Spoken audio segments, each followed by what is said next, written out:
Halo sahabat muda pekerja keras, apa kabarnya? Semoga kalian semua baik-baik saja ya. Pada konten kali ini, gue membuat sebuah konsep yang baru lagi ya. Jadi basically konten-konten seperti ini berdasarkan pengalaman pribadi gue yang telah gue rangkum dan kiranya bisa menginspirasi dan menyemangati para sahabat muda pekerja keras lainnya. Oke, kita langsung ke topik pembahasan ya. Untuk konten yang pertama ini, apakah bisa membeli mobil dengan gaji UMR? Sebelumnya gue sempat bikin konten di mana gue ngebahas kredit mobil untuk taksi online. Untuk lebih detailnya kan bisa cek di sini ya. Gue bakal tunjukin di sini, ini konten gue yang sebelumnya.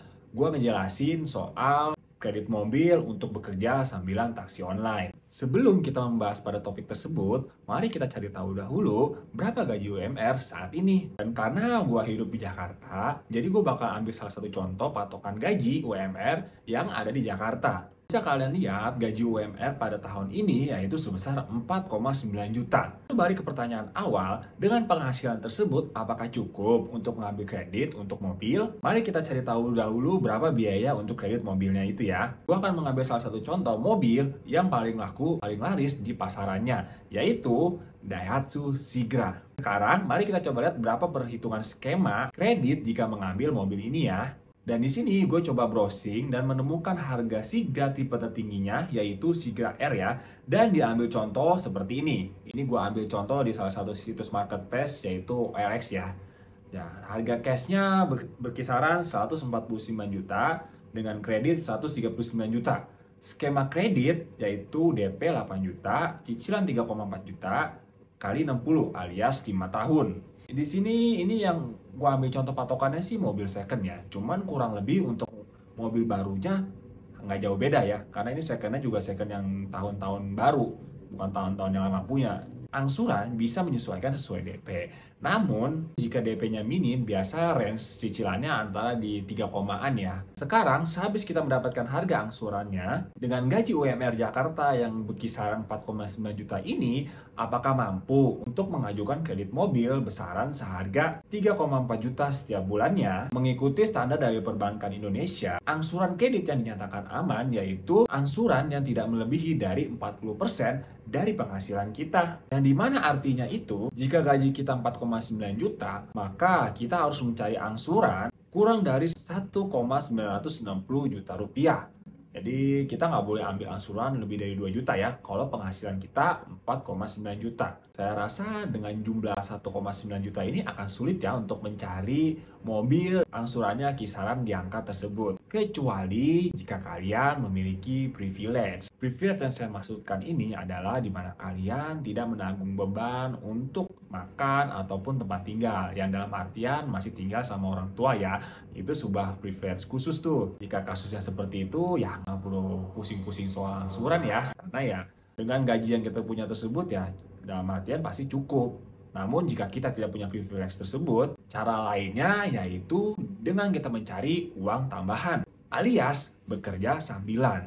Nah, setelah jauh ini gue banyak menekuni kerja sambilan guys. Gue mungkin mau ngasih contoh dulu aja ya, gue ngasih bocorannya. Gue ada sambilan online shop, freelancer graphic design, dan yang saat ini gue lagi tekuni secara serius yaitu YouTube seperti yang kalian lihat ini. Ini juga sebagai sambilan gue juga. Nah, dan yang saat ini gue lagi fokuskan yaitu bekerja sambilan sebagai driver taksi online. Dengan bekerja sambilan sebagai taksi online, gue dapat mencukupi keperluan dari mobil yang gue gunakan saat ini. Keperluan tersebut meliputi dari angsuran, yang pertama pastinya, yang kedua bensin, yang ketiga parkir, yang keempat tol, dan yang terakhir, yang kelima perawatan serta maintenance.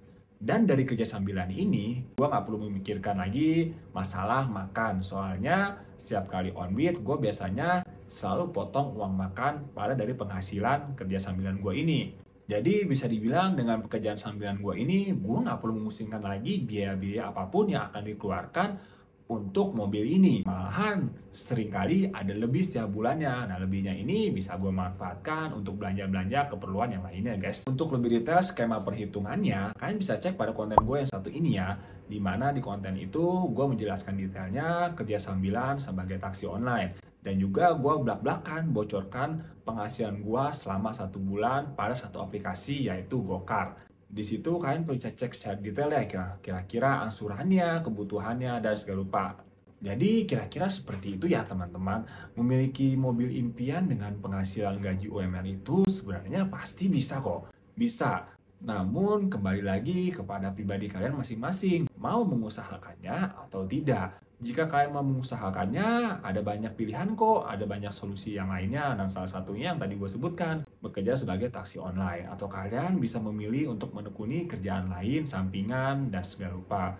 Daripada kita menuntut ke pekerjaan kita yang saat ini yang rasanya penghasilannya kurang, kenapa tidak kita mencari penghasilan sampingan untuk memenuhi keperluan kita saat ini ya guys ya. Dan perlu gue tekankan lagi kepada kalian, sebelum kalian membeli mobil dengan penghasilan pas-pasan ini, kalian harus mencari tahu dahulu fungsinya. Dalam artian kalian membeli ini untuk keperluan apa? Kalau gue pribadi kan membeli mobil pada awalnya sih nggak ada kepikiran ya membeli jadi taksi online. Cuman setelah gue lihat-lihat penghasilan yang menarik dan gue tekunin, nyata lumayan juga. Jadi pada basically gue ambil mobil ini sebenarnya sih nggak ada kepikiran mau taksi online awalnya. Namun setelah jalanin lama-lamaan kok malah jadi ketagihan. Oke. Poin yang mau gue sampaikan ke kalian yaitu jangan sampai kalian membeli kendaraan ini dengan penghasilan yang pas-pasan bertujuan hanya karena gengsi semata ya guys ya. Pergunakan kendaraan yang kalian beli itu semaksimal mungkin. Ya mungkin jika kalian tidak tertarik untuk bekerja sambilan taksi online, cobalah manfaatkan untuk tujuan yang lainnya. Seperti jika kalian bekerja sebagai sales, mobil ini sangat berguna sekali untuk kalian bertemu dengan para klien kalian. Atau jika kalian yang berkeluarga dan dirasa perlu untuk mengendari mobil ini, ya kenapa enggak? Intinya sih yang gue mau kasih tahu, ya sebagai saran, mobil ini memang sebuah aset. Namun jangan dijadikan alat investasi yang terlalu berlebihan ya. Karena yang seperti kalian tahu, mobil itu mengalami depresiasi. Pokoknya penurunan harga yang signifikan. Mencapai 10% setiap tahunnya. Jadi misalnya kalian beli harga 200 juta, tahun depan bisa jadi mobil itu hanya 180 juta, tahun depannya lagi 160 juta, tahun depannya lagi, pokoknya dia mengalami penurunan terus hingga 10% harganya. Jadi jangan jadikan investasi ya, kecuali kalau kalian mempergunakannya untuk usaha kalian. Sebagai penutup, kiranya konten gua kali ini bisa menginspirasi kalian, para sahabat muda pekerja keras yang lainnya ya, untuk makin giat bekerja dan mewujudkan mobil impian yang kalian inginkan selama ini. Dan sampai jumpa di konten sahabat muda pekerja keras lainnya. See you guys!